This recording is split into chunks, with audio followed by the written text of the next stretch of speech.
Assalamu alaikum. This is lecture number 8. This lecture was talking about the for loop and while loop and how we can use loops to solve problems. And now we will solve exercise number 1. Write C program to prompt user to enter two positive integer numbers. That means we have to ask user to enter these two numbers. The program should verify that user entered valid numbers. The user should enter the valid numbers. This is the next step. Then it finds the highest common factor for these two numbers.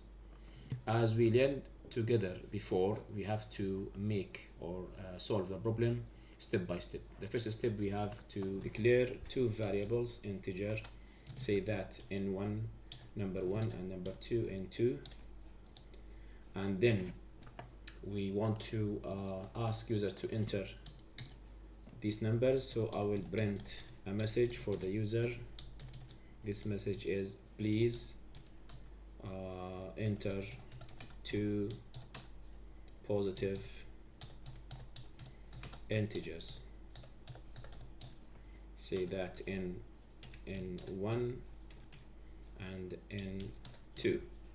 Then go to next line, outside semicolon to end the line. Then we will scan them, scan the user keyboard entry. So we want to scan two integers, the first integer followed by a second integer, the first one given to n1, the second one to n2. Now we know the values.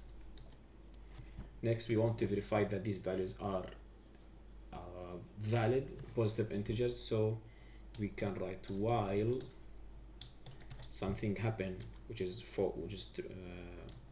true but not valid. If the numbers are not valid like this, I want to repeat scanning again. So let me cut or copy, Ctrl C, Ctrl V, the same code again. Okay, please re-enter two positive integers and scan them again. While used here because we wanted to still or to repeat check on the new n1 and 2 until we get a valid numbers. Now if we have not valid numbers, that means n1 less than or equal to 0 or n2 less than or equal to 0. If this is the case, true. If this is the case, true. Re-ask again.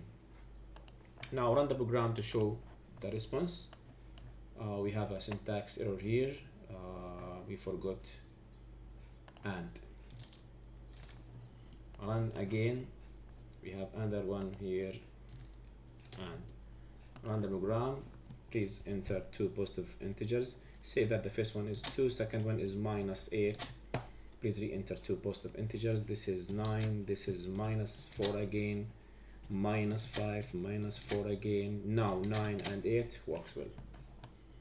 Now we'll continue the first part and second part, done. Then it finds the highest common factor for these two numbers. Just to show you what is the highest common factor, HCF. As example, if we have a 12 and 30, how we can find the highest common factor? We should find the common factor for the 12 and the common factors for the 30. As we know, the factors for 12, they are 1 because 12 can be divisible by 1, and also 2, 12 will divisible by 2, and also 3, and also 4. 5 not a factor for 12 because 12 divided by 5, it is 2 and 2 over 5. That means not integer. 6, it's a factor of 12 because 12 divided by 6 equal to 2 and the remaining is 0. 7 not a factor, 8 not a factor, 9 not a factor, 10 not a factor, 11 not a factor. 12 itself, it's a factor of itself. And factors of 30, these are the factors of 30. Now I'll say 1 is the common, 2 is common, 3 is common, 4 is not common, 5 is not common, 6 is a common. So the maximum, 12 not a common, so the maximum common factor it's 6. Now how we can find that? What are the factors of 12? As you know, we need a counter to run from 1 to 12.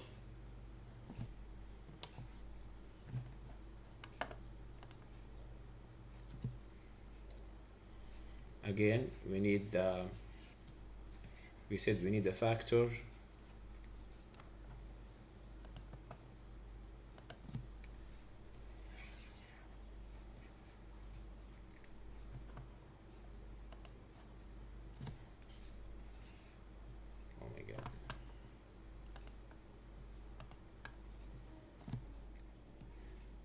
okay, we need to find the factors of 12. Okay, again we need a counter from 1 to 12. Check, is 12 divisible by 1? How? We can say that if modulus of 12 to 1 equal to 0, that means 1 is factor. Same thing for 2, same thing for 3, 5, and so on. And here we have to say that if the modulus of 30 to 1 it's 0, that means 1 is the factor, and so on.